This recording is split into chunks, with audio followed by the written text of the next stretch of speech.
मेरा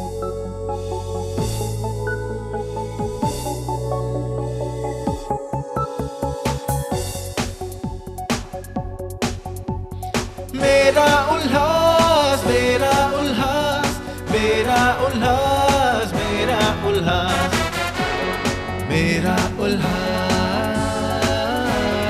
मेरा उल्लास, मेरा उल्लास,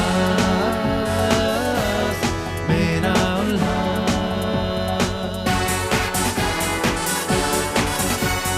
धर्म और संस्कृति से बना अपना ये समाज, संतों की कृपा से बढ़ा आस्था विश्वास, व्यापार उद्योग ने किया एक नया आगाज, इसलिए ये शहर है बना दुनिया भर में खास।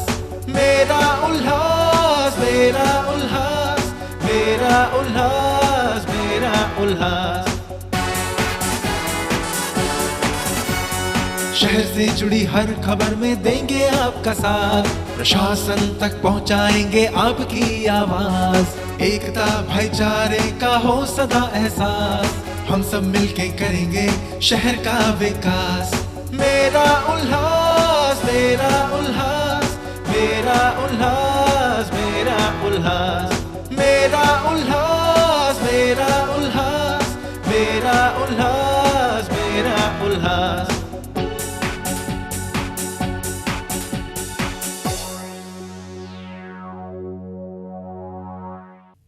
आपकी जुबान हमारी आवाज, देखते रहिए मेरा उल्लास।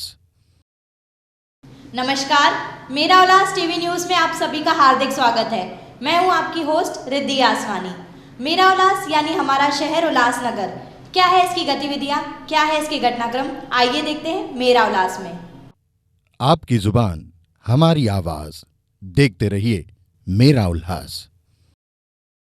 26 नवंबर के घटनाक्रम में शहीद हुए पुलिस कर्मियों और सेना के जवानों को उल्लासनगर शहर में भावभीनी श्रद्धांजलि अर्पित की गई। शार्ट स्टेशन के पास भवानी माता मंदिर के समीप एक कार्यक्रम का आयोजन किया गया।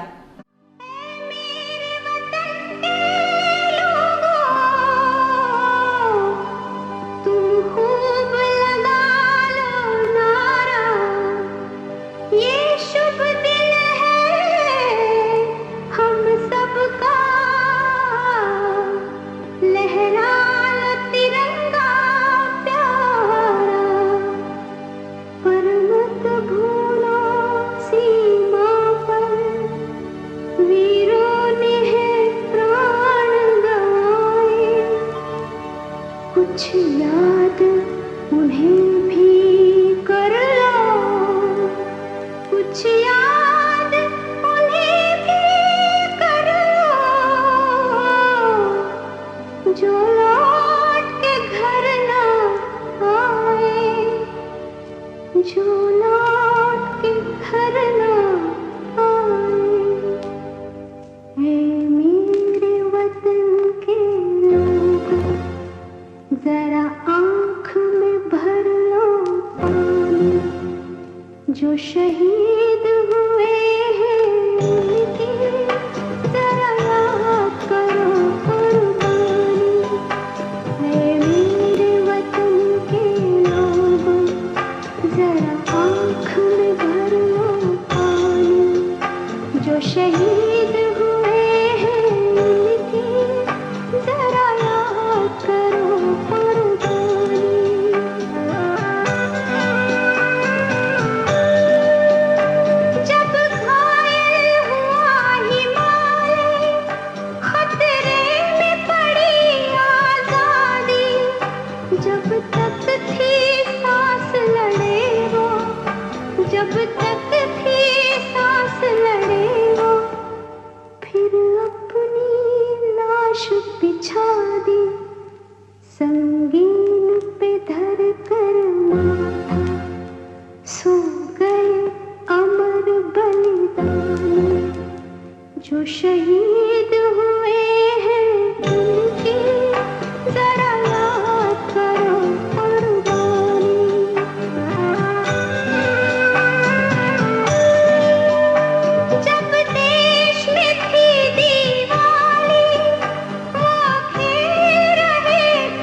युवा श्री भवानी मित्र मंडल की तरफ से आज यहाँ 26/11 श्रद्धांजलि दी जा रही है। बॉम्बे में पाकिस्तान के तरफ से आए हुए कुछ आतंकवादियों ने हमारे जवानों के ऊपर अचानक अटैक करने की वजह से उनकी मृत्यु हो गई थी। तो हमें बहुत दुख अफसोस हुआ है, जिसकी वजह से आज हम उन्हें यहाँ श्री युवा भवानी मित्र मंडल की तरफ से श्रद्धांजलि दे रहे हैं।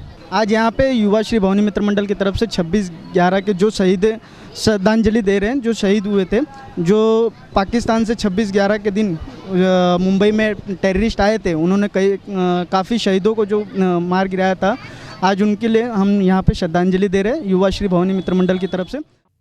आपकी जुबान हमारी आवाज़, देखते रहिए मेरा उल्लास। कमला नेहरू नगर धोबीघाट परिसर में भी हमारे देश के शहीदों को नमन करते हुए श्रद्धांजलि कार्यक्रम का आयोजन किया गया। थे धन्य जवानों थी धन्य वो उनकी जवानी, जो शहीद हुए हैं उनकी जरा याद करो कुर्बानी।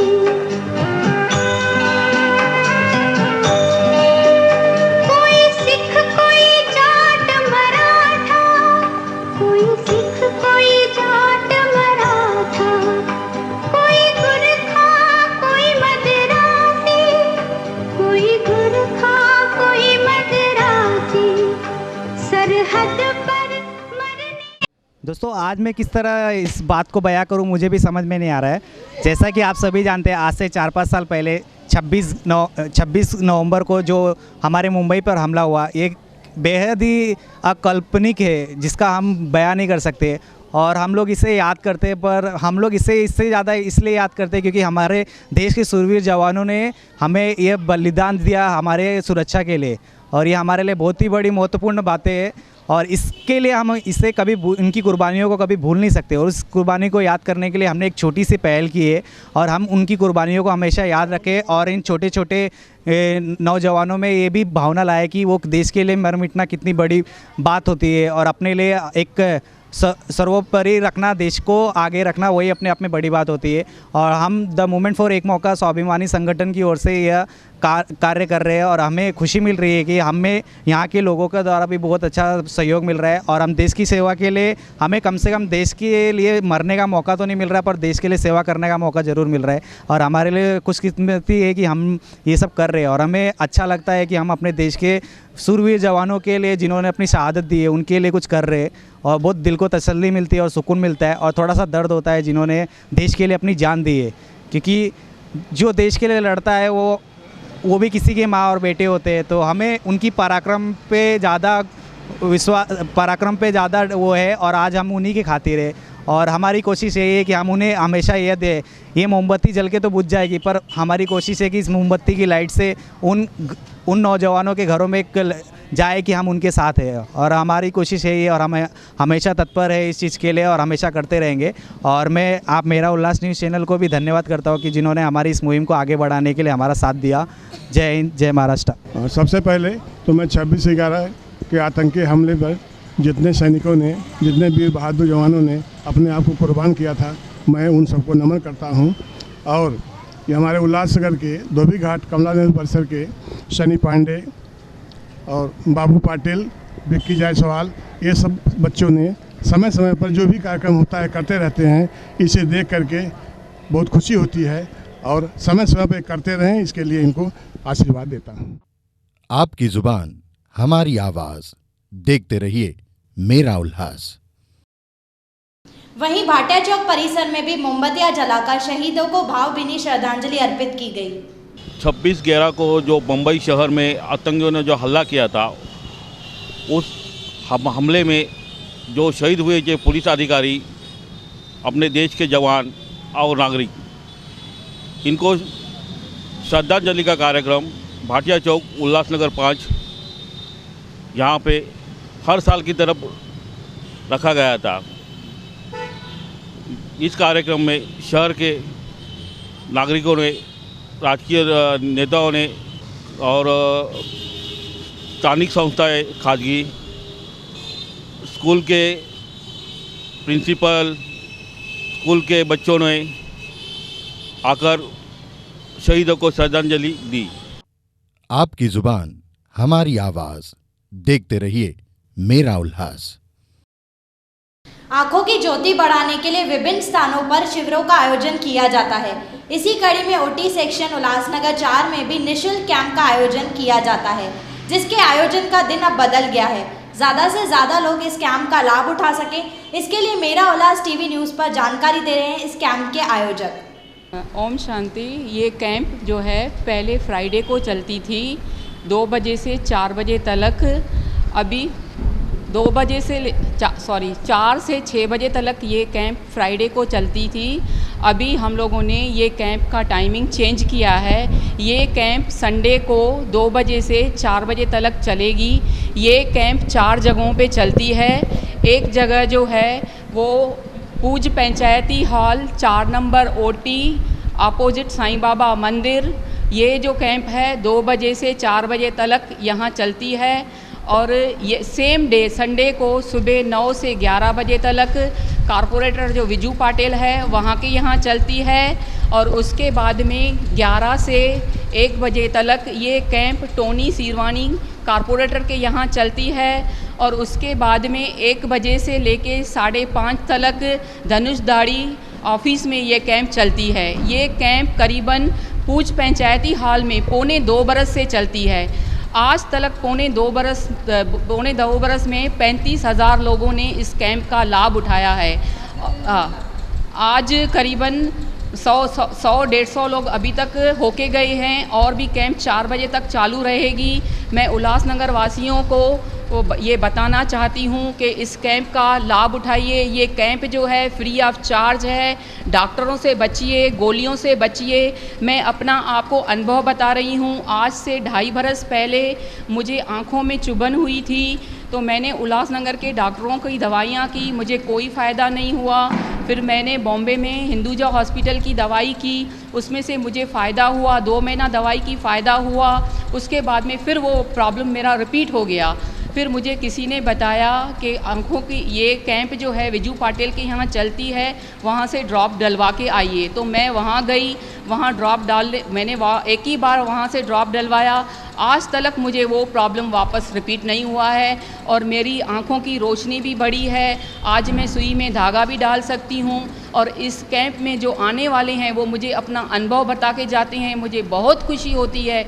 एक को मैं अनुभव बता रही हूँ, वो लड़का पवाई से आता है, उसको 100 का 50 का नोट दिखने में नहीं आता था। उसने खुशी खुशी से आके मुझे बताया कि आज मुझे 500 का 100 का 50 का नोट दिखने आता है।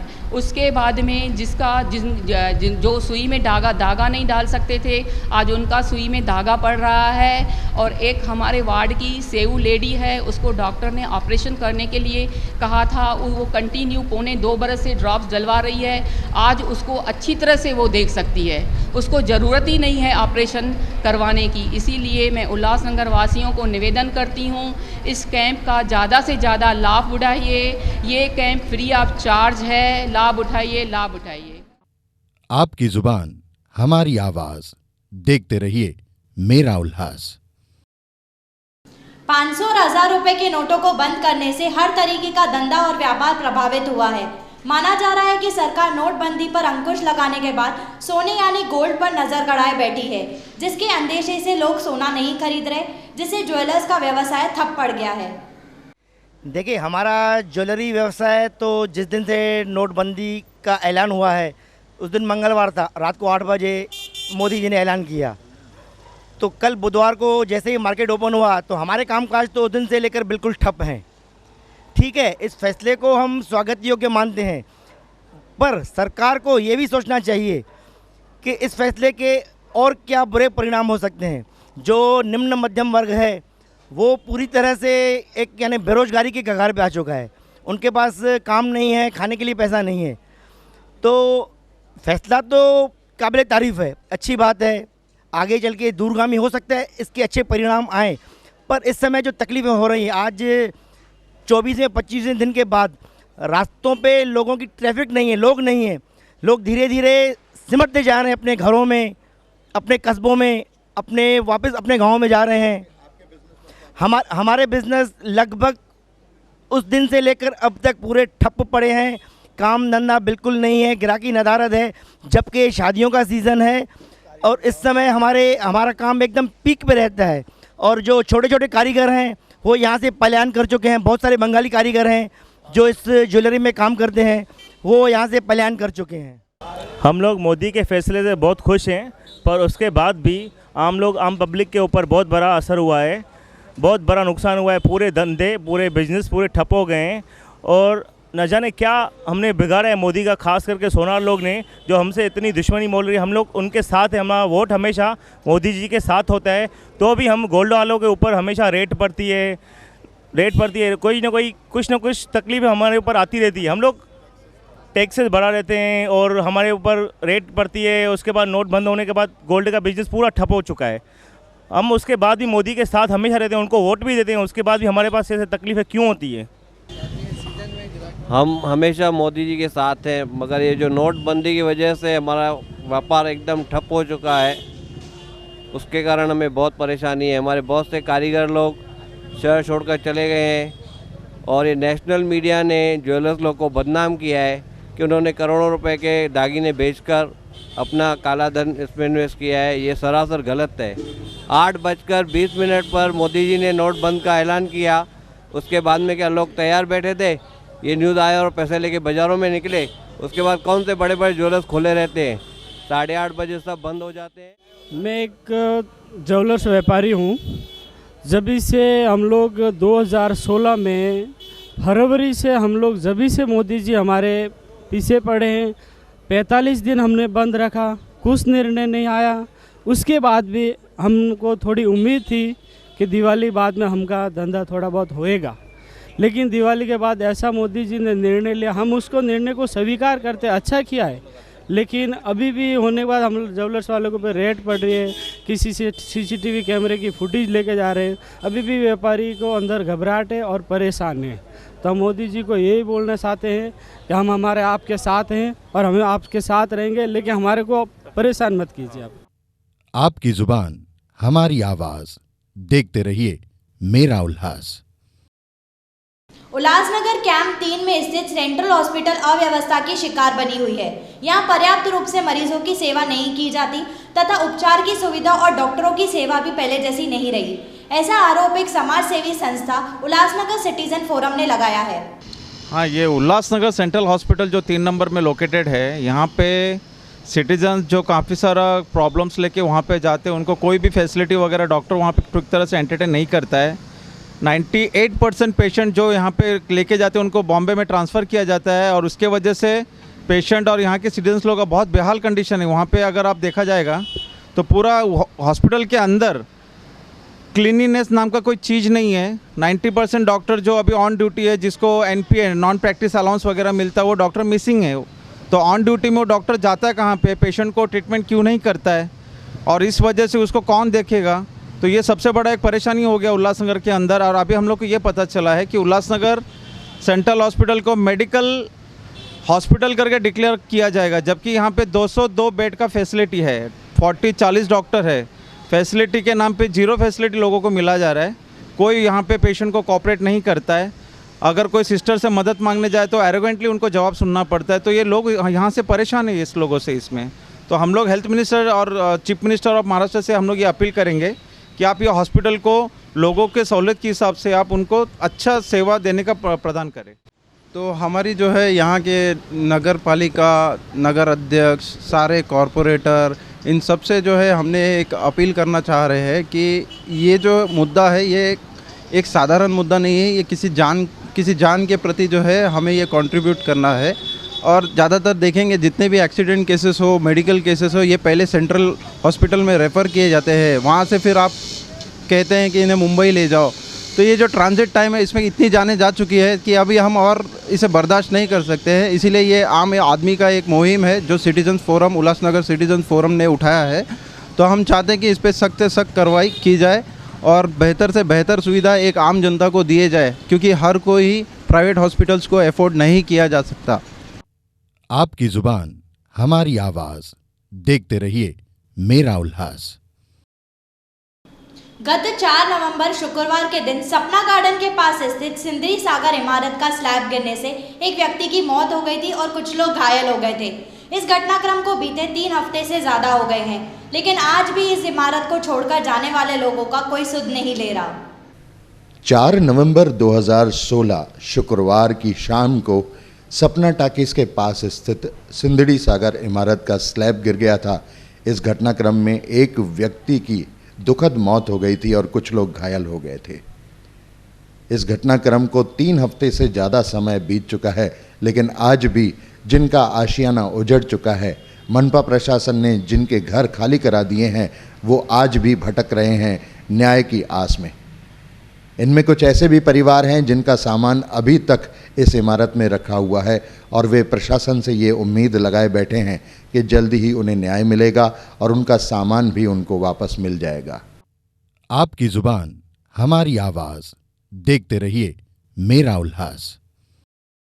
उल्लासनगर कैंप 3 के विभिन्न हिस्सों में रहने वाले लोग पानी न मिलने के कारण बेहद परेशान हैं। उन्हें 3 या 4 दिन तक पानी नसीब नहीं हो रहा। इसी से अंदाजा लगाया जा सकता है कि मनपा प्रशासन कितना नाकारा और लापरवाह है। 23 सेक्शन और 17 सेक्शन को शांति नगर के और बालकन की बारी से दिन में 2 बार पानी दिया जाता है। यह पानी बाकी 18, 19, 20, 21, 22 को नहीं दिया जाता है। 24 सेक्शन में भी कुछ पोर्शन में बालकन जी बारी का पानी दिया जाता है। MIDC से उल्लासनगर 3 OT सेक्शन में आनंद नगर टांकी है, उसमें जब पानी आता है तो OT के लिए वो पानी सप्लाई करते हैं और बाकी बाद में कुछ घंटों के बाद में वहाँ पर एक वॉल है जो दसड़ा मैदान टांकी के लिए खोला जाता है। दसड़ा मैदान को जब यह पानी आने लगता है, रास्ते में ही करीबन 200-250 घरों ने उस पाइप से पंक्चर करके अपनी लाइनें ली हुई हैं, कुछ बंगलों ने लिए हुई हैं। जब पानी इन लोगों द्वारा बंद किया जाता है तो दसड़ा मैदान की टांकी पर जब पानी आता है तो उस टांकी के फीडिंग लाइन से टांकी में जाने के पहले ही कुछ 3-2 इंच की लाइनें और एक 6 इंच की लाइन मालूम पड़ा है कि वहाँ से कुछ नगर सेवकों ने मिली भगत करके ली हुई है, जिस कारण दसड़ा मैदान की टांकी नहीं भरती है और उसको भरने में 8-10 घंटे के बाद जब पानी आना शुरू होता है तो लो प्रेशर होता है और वहाँ टांकी कम भरी जाती है। जब यह पानी दिया जाता है तो 3 प्रभागों में दिया जाता है, 18-19 सेक्शन को, 20-21, 22 सेक्शन को और बाद में 24 सेक्शन को। ऐसे हर 2-2.5 घंटे के बाद एक एरिया को पानी दिया जाता है, जिसमें करीबन 8 से 10 घंटा लोगों को इंतज़ार करना पड़ता है। मेरा कहना ये है कि अगर 17 सेक्शन और 23 सेक्शन को बालकन जी बारी और 17 सेक्शन से शांति नगर से पानी दिया जाता है तो फिर दसड़ा मैदान से दिया गया पानी बंद करना चाहिए, जो कि 24 सेक्शन को भी बालकन जी बारी का आता है। जांच करनी चाहिए किस घरों में इसका पानी मिलता है, बाकी लोगों को दसड़ा मैदान की टांकी से दिया जाना चाहिए। सेक्शन 21-22 के नीचे नदी के किनारे जो 5-6 बैरक्स हैं उनको पानी आज तक नहीं मिला है। लोग चिल्लाते रहते हैं, इंजीनियरों को बोल बोल के थक गए, लेकिन कोई भी उस तरह ध्यान नहीं दे रहा है। कमिश्नर को भी कहा गया है, कमिश्नर कहता है टैक्स भरो, अपने पंप सेट हटाओ, नाजल हटाओ, बेकायदे कनेक्शन है हटाओ। अरे वो हटाएगा कौन? तुम्हारे इंजीनियर और अमला जो आपके अधिकारी और कर्मचारी हैं वो एक्ट होंगे, एक्शन करेंगे तो लोग सुधरेंगे और सबको पानी मिलेगा। सबको पानी मिले, यही शिकायत है। धन्यवाद। कैंप 3 परिसर वालों को काफ़ी लंबे अरसे से पानी की दिक्कत है। यहाँ पर वो शिकायत कर चुके हैं मनपा प्रशासन से, अपने क्षेत्र के नगर सेवकों से, लेकिन उनकी समस्या का समाधान नहीं निकल रहा है। हालांकि श्रीमती आशा जीवन ईदनानी के महापौर पद के कार्यकाल में और श्री टोनी सीरवानी के वाटर सप्लाई चेयरमैन के कार्यकाल में फॉरेस्ट नाका का प्रस्ताव लाया गया था, जहां पर एक नई पाइपलाइन बनने वाली थी। कुछ ही महीनों में बनने वाली ये पाइपलाइन सारे कैंप नंबर 3 की जलापूर्ति अच्छे तरीके से कर सकती है, लेकिन इस पाइपलाइन को बनने में 2 साल से ज़्यादा समय लग गया है। तो लोग आश्चर्यचकित है कि आखिरकार मनपा प्रशासन क्यों लापरवाही कर रहा है, क्यों नहीं फॉरेस्ट नाका की ये पाइपलाइन बन रही है, क्यों नहीं लोगों को पानी मिल पा रहा है। आपकी जुबान हमारी आवाज, देखते रहिए मेरा उल्लास। उल्लासनगर शहर एक ऐसा शहर है जहां नियमों को तोड़ना एक मामूली बात है। एक तरफ मनपा प्रशासन फेरी वालों पर सख्ती कर रहा है तो दूसरी तरफ कुछ दुकानदारों को बख्शा जा रहा है जो अपनी दुकानों के बाहर सड़क को घेरकर टू व्हीलर्स और बाइक्स को बेचने का व्यापार कर रहे हैं।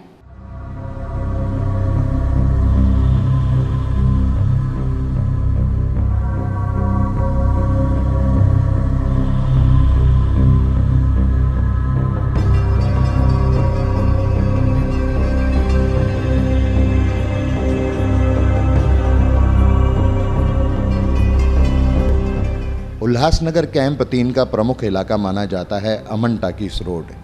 वैसे तो यह रिहायशी इलाका है, लेकिन यहाँ पर दुपहिया वाहन बेचने वालों ने कई दुकानें खोल के रखी हैं जो बाइक और मोटरसाइकिल बेचते हैं। अगर व्यवसाय करते हैं तो यहाँ तक ठीक था, लेकिन ये दुकानदार आधी सड़कों को घेर कर रखते हैं, यानी अपने बाइक और मोटरसाइकिल सड़कों पर खड़ी कर देते हैं, जिसके कारण लोगों को काफ़ी परेशानी हो रही है। काफ़ी लंबे अरसे से ये दुकानदार वहाँ से गाड़ियाँ नहीं हटाते। सुबह उनकी दुकान खुलने से लेकर रात तक सड़कों को घेरे रहती हैं मोटरसाइकिल और बाइक्स।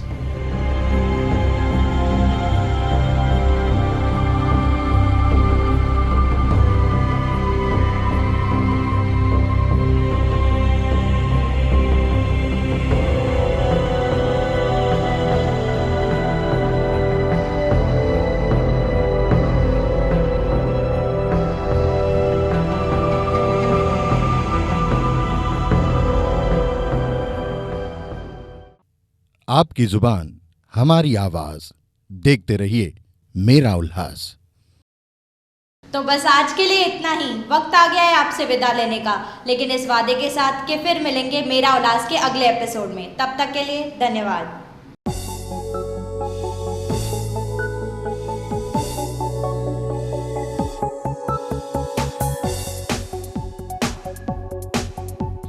मेरा उल्लास, मेरा उल्लास, मेरा उल्लास, मेरा उल्लास, मेरा उल्लास, मेरा उल्लास, मेरा उल्लास, मेरा उल्लास।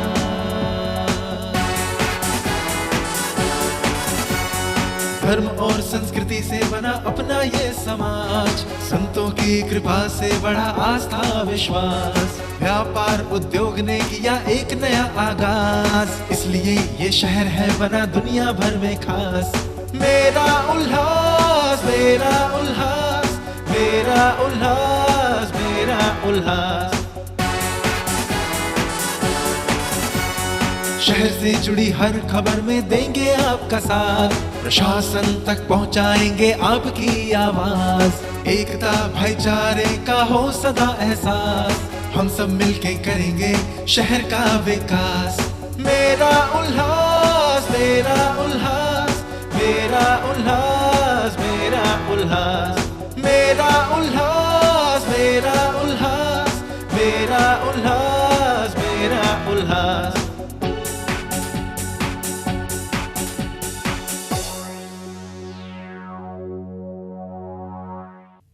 आपकी जुबान हमारी आवाज, देखते रहिए मेरा उल्लास।